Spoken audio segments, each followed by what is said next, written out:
I'm Linda van Tilburg for National Security News. Well, as geopolitical tensions are rising, global mining and resource operations face significant challenges, including trade disputes and shifting alliances, which can add complexities to mining operation. For invaluable insights into these challenges and expert guidance on navigating the increasingly volatile geopolitical environment, we turn to Mark Cutifani, a renowned resources leader and innovator who has worked across 6 continents and produced most elements on the periodic table. He led Anglo American for nearly a decade and is currently serves as the Chair of Vale Base Metals, among many other prominent board positions. Hi Mark, thanks so much for joining us today. Thanks, Linda. Good to see you. Well, did that do justice to you? I know you do so much. More than adequate, so thank you very much. Much appreciated. So can we look at the current fast-changing geopolitical landscape? How will that impact the mining industry? Well, I think in periods of significant change, investment is always a little problematic in that people aren't quite sure where policy settings will fit. And if you look at our industry, when we invest, it might take 5 to 7 years before an investment is completed in terms of its first stage, but then we've got another 30 to 50 years, we hope, where that investment return plays out. And so when you're looking at such large numbers in terms of dollars and cents, or whatever currency you're in, and you're looking at long timeframes, your ability to be comfortable or your comfort with political dynamics, geopolitical certainty, is, if not the biggest, one of the biggest issues we have to deal with. So it's a period of reflection and to be cautious a little bit. So can you give me some practical examples on how it works in your space? Well, probably the most notable project that I've been involved in the last few years, Quellaveco, which with Anglo American was a $5.5 billion commitment in Peru. It actually took, or that project had been around for 20 years. People wondering whether the copper price was going to be good enough, whether it was going to be, demand was going to be strong enough. In Peru, there had been problems with new projects being stopped, either by local communities or the federal government not being happy. If you look at all the major projects developed over the last 20 years or so, history of blowouts in capital spends, so lots of uncertainty. And Anglo, we'd been through a fairly significant restructure, so people were a bit nervous about us dipping our toe back into the water on major projects. And so the decision to go with that project took us 4 years to navigate. We announced the project. We brought in a partner, Japanese partner in Mitsubishi, who are wonderful partners, at 40%, because we felt we needed a partner because of those uncertainties. We executed the project over the next 3.5 years, and guess what landed with us in the first 12 months? COVID. And so we had to navigate COVID through the time. Now, we were the first major copper project that had been delivered on time and on schedule of the major copper operations in the Andes. But the process of getting there was quite complex. But the most important thing that I think worked in our favor, or the two most important things, was our relationship with the federal government and our relationship with the local communities. Yes, our execution strategy was quite different and innovative, but in the end, in my view, particularly with COVID, it was the local community and the support from the local government that ensured that we got through in good shape. And those relationships are becoming tougher. Expectations are increasing on a global scale with the internet. Communities all the way through to local governments have much more heightened expectations on what resource development type projects should yield for those local communities. And by the way, fair expectations in most cases, I think. And so your ability to navigate that complexity, those timeframes, and the uncertainty that occurs not only in that jurisdiction but in other jurisdictions impacting the country are pretty difficult, and therefore a lot of conservatism goes into thinking about new project developments in mining, and that's a big issue. So what you're saying is the mining industry, when it invests, it's always a long-term investment, which means it can't quickly change when geopolitical events change, as it does now with the tariffs, say, against Canada. So yes, it's very difficult to swing. So what you have to do is scenario play what you think might occur, and no matter how good your scenarios are, you never figure out or you never anticipate all the issues will occur. And just with Quellaveco, and I used the example when I negotiated with the board on the contingency that we should have for the project that is held by the board, we included $350 million contingency for those items that we couldn't forecast. So I gave the example: political change, industrial activity, calamitous developments in the copper market, cyclones or big weather events, and some of those issues. The one thing we didn't provide for was a pandemic. However, that contingency got us through the pandemic as it occurred. But if you think of all of those moving parts, any one of those things can impact a project, and it can have a 10 to 30% impact on the capital, and very hard to anticipate. So certainly 18 months ago, if you'd been watching the political dynamic, you knew that there could be a change of government in the US, but you probably wouldn't have anticipated the strength or the conviction of the Trump administration to use tariffs as a tool to manage a whole range of issues. And that is a very big step and a very big change in policy position that is playing out in front of us. And in many cases, commodity players aren't quite sure how to think about tariffs. Is it a 3-month negotiating process, or is this a long-term structural change to the cost of doing business and how you have to deal with customers? So very complex, and these are big moving parts. So what is your advice to miners or companies that you are involved in? How do you navigate this? I think start with the fundamentals, understand the nature of your project. And I talk about, how do you ensure that you've got a sustainable business? And one of the things that I've always talked about is, one, making sure that you fully accounted for risks in the capital planning, and two, understanding the nature of the asset, and wherever possible, making sure you're on the bottom half of the cost curve in terms of your competitive position. So even though demand for copper may ebb and flow a little bit, the demand fundamentals for copper are very strong. So it's an exceptionally good place to be in the industry. But in the end, at some point, prices do come off, and you want to be in the bottom half of the cost curve so that the volatility of prices isn't such that it goes so low that you go into negative cash generating territory. And that's the logic behind being in the bottom half of the cost curve.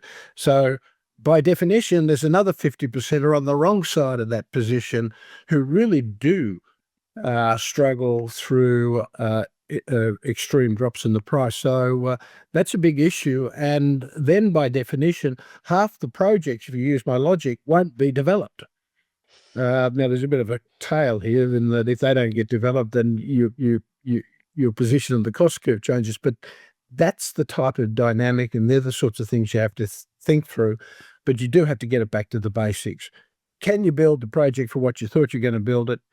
Can you put yourself in the bottom half of the cost curve? And are you reasonably certain on the demand profile that there won't be too much volatility that materially impacts your returns? What you hope for is that policy setting at a broader basis remains sensible, and that's not always a reliable place to be either.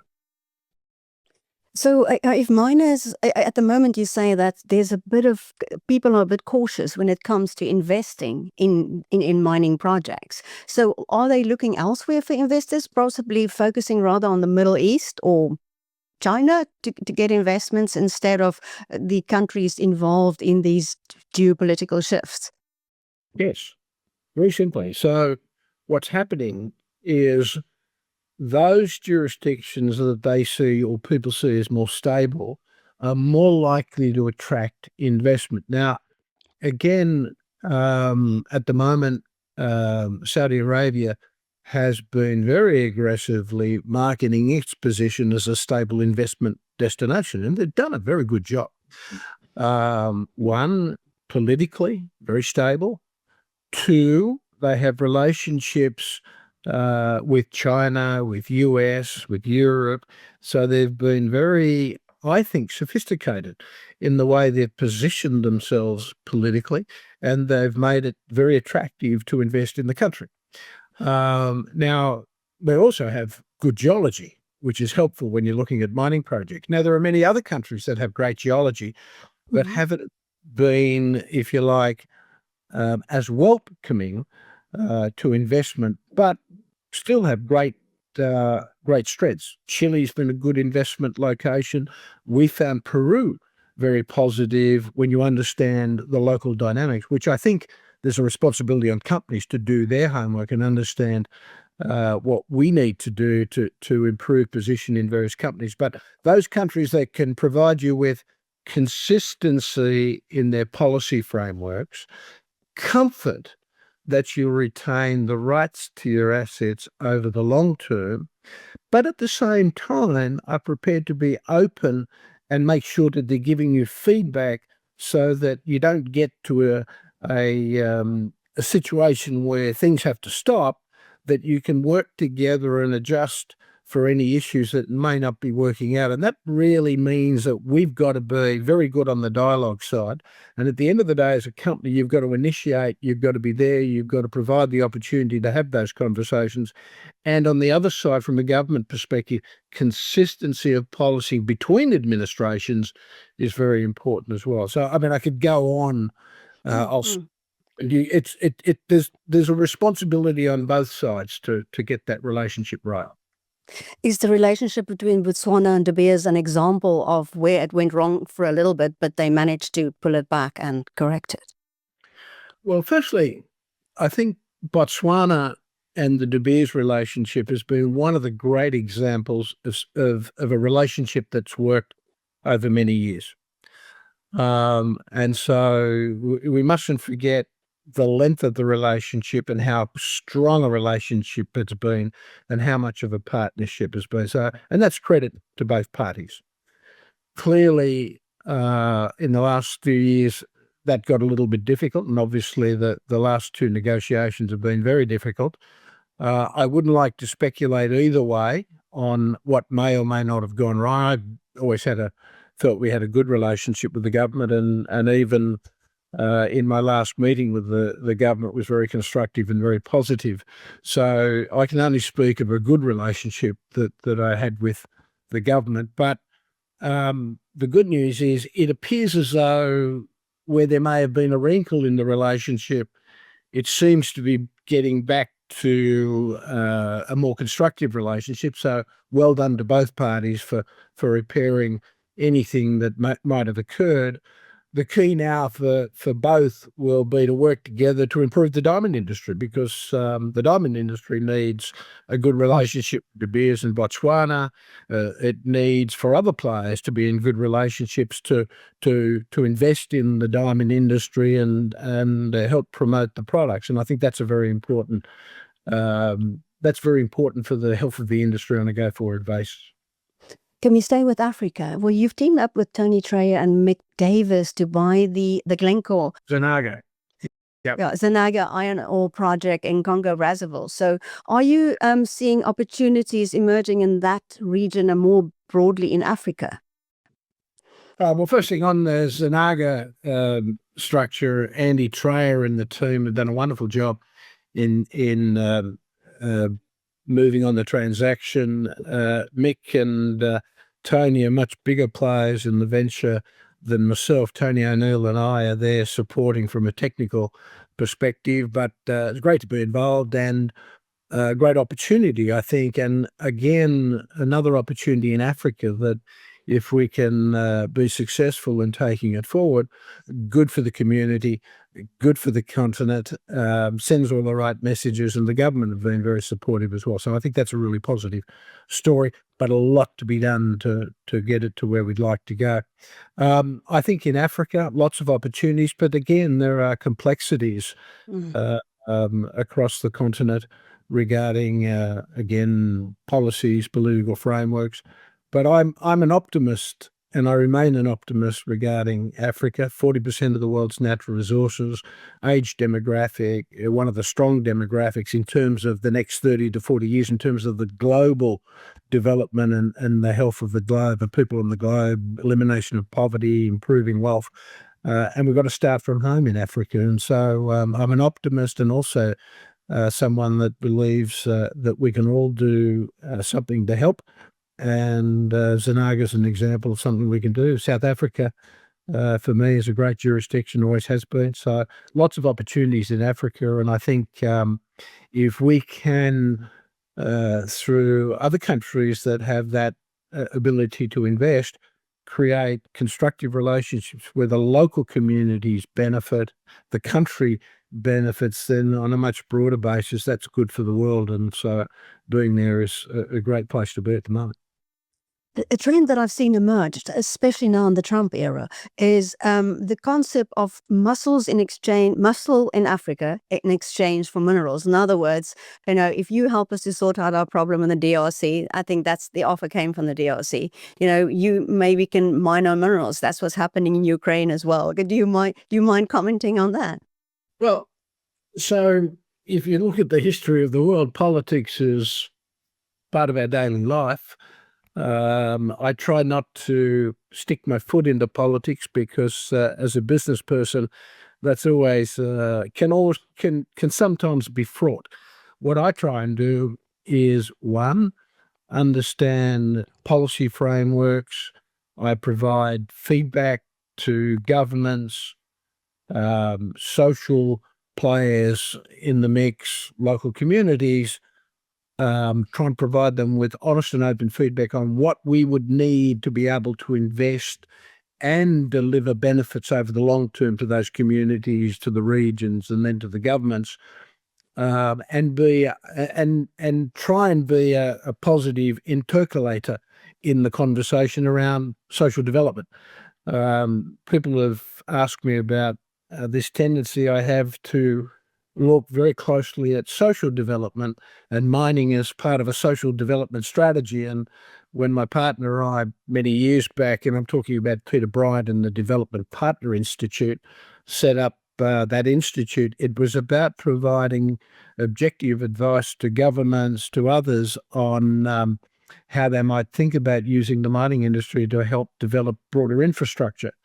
And that's been a very positive tool, as we've seen with our collaborative regional collaborative development model, in helping improve local communities, and at the same time making sure you're delivering benefits for the country. But it's about a dialogue. It's about working together. It's about understanding what difference you can make. And again, in many cases, we found in some cases where governments are sort of saying, well, we want everything. That is, we want the mine, we want smelting, and we want refining, and we want downstream manufacturing, and we want this, and we want that, and we all want it all at once. And people get a bit frustrated with me when I say, well, hold. Mining has been used as a catalyst for developing all the continents on the planet. And it didn't start in any of those continents with this massive development because no one was willing to put all that money and all their eggs into one basket in that first development. What usually happens, and in my experience, is usually the best way to achieve a good bang for your buck is develop mines, develop the infrastructure that comes with mines and probably concentrators, which takes you to a point where you can move product to particular markets. So in developing a mine, the primary infrastructure that comes with a mine, roads, rail, or broader transportation infrastructure, brings water, brings energy, brings a whole range of other social service like education, health facilities, and a whole range of other infrastructure that is required and can be developed or can be used to develop regions and other commercial activities in those regions, particularly if you're looking at Africa, agriculture and other sectors that have high employment, and build a much broader commercial infrastructure. And then over time, as the country builds its skills base, develops low-cost energy, it's then a position to make additional investments in higher value-adding activities when they have the infrastructure to be able to support those activities, be competitive on a global basis. And there are a few big words and a couple of long sentences, but what people tend to do is try and jump to that end game when they don't have the infrastructure in place, and it takes time. And what we don't want to see are new refineries being built in Africa that can't operate because they don't have access to water, they don't have access to low-cost energy, they don't have the skills base. It takes time to build that infrastructure. It was interesting a few years back when Jacob Zuma was the president in South Africa, and Cyril took on the planning strategy work. And one of the things that came out of that planning strategy work, which was very good, was the understanding that the importance of primary mining and concentrating material so that it could be shipped to markets was a really important first point in building downstream infrastructure that was associated with moving product, ports, transport, all the things I described, and that it took time to build the productive base. And then you have the cycle of economies and how they roll through, and I'll let economists talk about that. But that recognition, in my view, changed South Africa's perspective on what it needed to do with its infrastructure to build the country. And again, I go back to Cyril a few years later with James McCluskey. And James McCluskey, I think, said to me one day, South Africa doesn't have a land problem, so it's not going to be in a Zimbabwe situation. It has a development problem. We've got the land and we can do work with communities and make sure people get access to land and not go through the difficult things that Zimbabwe went through. But we need investment to actually help develop the land and develop agriculture and develop industrial activities, and we need investment. And therefore, it doesn't make sense redistributing land. That's not going to work. In fact, that'll scare investors away. How do we think of a much broader approach that encourages investment, encourages the development of the country? And how might we look at that approach for the continent? And I think that type of thinking, that type of vision, that type of engagement with whether it's the Americas, whether it's Europe, whether it's other countries, whether it's China, whether it's Russia, in the end, I am not concerned about where the money comes from. As long as it's targeted the right way, the spending is done with the local populations and it addresses their needs and requirements. And for me, that brings us to a place where you bring the right players together, building infrastructure that ultimately serves the people. And for me, that's critical. And this is the and there's an investment return. You don't get capital if there's no returns. As they say, capital follows returns, and not returns follow capital. It's capital follows returns. And at the same time, it has to be sustainable. It has to serve society. And I think there are good examples of where those things have been achieved. And with the geopolitical changes at the moment, some aggressive conversations, one hopes we can dial down the aggressiveness and rebuild the collaborative nature of those conversations to create more opportunities on a much broader basis. So I hope we can get there fairly quickly. You're now a member of the Global Advisory Council on Resource resolutions, which, how do you hope to tackle the resource-related conflicts that is expected to intensify? You talked earlier about the importance of dialogue. Yeah.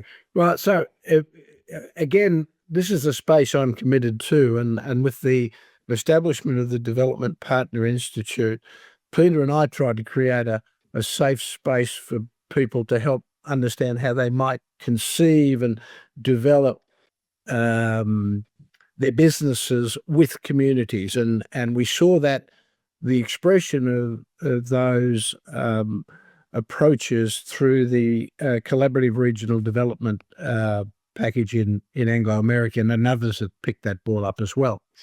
With resource resolutions, Daniel Litfin and the team have been thinking about how do you facilitate conversations, whether it's government to government, government to local community, and those conversations can be quite fraught, businesses to local communities, businesses to regional and federal governments, in sorting through those types of developments. So examples of the problem with First Quantum in Panama, how do you help those types of groups sort those issues out? Because at the moment, it doesn't help anybody. And I know there's a lot of work going on, and I wish both Panama and First Quantum well in sorting those issues out. But it doesn't matter where you are on the globe. There are, I think, ways and means of bringing groups together to try and find solutions that work for everyone. And that's what Daniel and the team are committed to. And we're seeing more and more of those types of issues emerge when it becomes a bit more fractious on the geopolitical side. So how do we dial the temperature down, look at the win-win and bring people back together? Because when we're through throwing offers and counter offers across the fence, we actually have to sit down and work out how we do this together. And we have to make sure we maintain relationships with the process, because we want to work together for the long term. And so very much supportive of that type of approach. And again, the resource resolutions work that Daniel and the team are putting together, I think, is right in the middle of that conversation. Can we talk about the green energy or clean energy agenda, where the US is shifting its focus to, as Trump said, drill, baby, drill? So are you still committed to reducing the impact of mining on the planet? Wow. I'm an unashamed promoter of the mining industry. Since 450 BC, the ancient Greeks recognized that minerals were essential to their way of life and whatever they did. And they understood that minerals help provide the shelter, help provide the food, transportation. Literally everything in a modern world is based on the minerals that we use. And as somebody said, we still haven't quite worked out in a practical sense how to create matter. Matter comes from the earth. Everything comes from the soil. Everything comes from the earth. So as a miner, I understand that we provide everything, literally. And even if you said, well, maybe, and I was the one who quoted this, if it's not grown, it's mined. In actual fact, even when it's grown, the minerals are leached from the earth into the plants to actually create the plants. So the plants come from the earth. And in a practical sense, agriculture takes up 40% of the earth's surface today. If we didn't have fertilizers and other materials that allowed mechanized agriculture, we would need 50 to 60% of the earth's surface to grow crops to feed 8 billion people. Urban landscapes take up 15% of the earth's surface. That's people living in cities, and I include infrastructure. If we couldn't concentrate and build up and build modern infrastructure, we would need 25% of the Earth's surface. If you just do the maths on those 2 points, instead of using 55% of the Earth's surface to look after us humans, we would need 75 to 80% of the Earth's surface. That's for 8 billion people without the products of mining. We are the most environmentally positive, net positive industry on the face of the planet. We take up 0.3% of the planet, to shrink our human footprint by 30%. No other industry can claim that type of net benefit, and we feed, and we house, and we provide transport, and we move everyone, and we provide the energy, and I can go on. So, as I said, I'm a great proponent for the industry. Mining is our most critical industry, along with agriculture, and we are the key to improving our life, and we're the key to achieving and delivering a sustainable planet. So I'll stop the advertisement now. So when somebody like Gwede Montashe says he wants to go back to coal, how should we view that? So I firstly, I understand the problem of the energy transition. A lot of people don't understand that for those communities that are energy poor, then life is devastating. And without energy, then we have a different catastrophe, and we have a catastrophe for billions of people. So how do we transition the world from fossil fuels to other fuels? And the reality is coal will be needed for some time, and that we've seen. But it's interesting, the growth of coal has dropped quite significantly. So there is a change occurring, but it's probably not changing quick enough. Two, oil has flattened off. Natural gas is a very important fuel, and I think a far more important fuel for the transition than people appreciate. But then there are investments in new energies, and renewables, and someone like Total, 30% of their new capital is going into renewables and low carbon energies. So those things are occurring. So when he reflects on the need to go to coal, I think he's talking to a specific challenge they have in South Africa that has to be worked through. So whilst I won't be critical of his concern about energy poverty, I'd like to think that we could do a lot more in gas, in renewables, in a whole range of other energy sources to try and mitigate the need for coal. But I do understand his concern and his shorter term focus on providing coal to make sure they don't run short of energy. So I think we could do a lot more on the other side, but at the same time, I certainly wouldn't be critical of the minister, because I know where he comes from and I know what he's trying to get to, and I know he understands the importance of a transition over time. And the importance of uranium for nuclear energy? I think it's becoming more important as a primary fuel, because I think the technologies that have been developed, particularly with the mini reactor technologies, mean that those issues that were previously worried about from a safety and hazard point of view have been materially improved. Not saying there's more that can't be done, but I think uranium and nuclear energy should be seen as a primary source. But again, like all technologies, appropriate safeguards should be covered, and I think the new technologies are very positive and certainly something that should be in the mix. Well, Mark Cutifani, thank you so much. Thanks, Linda. Much appreciated, and all the best.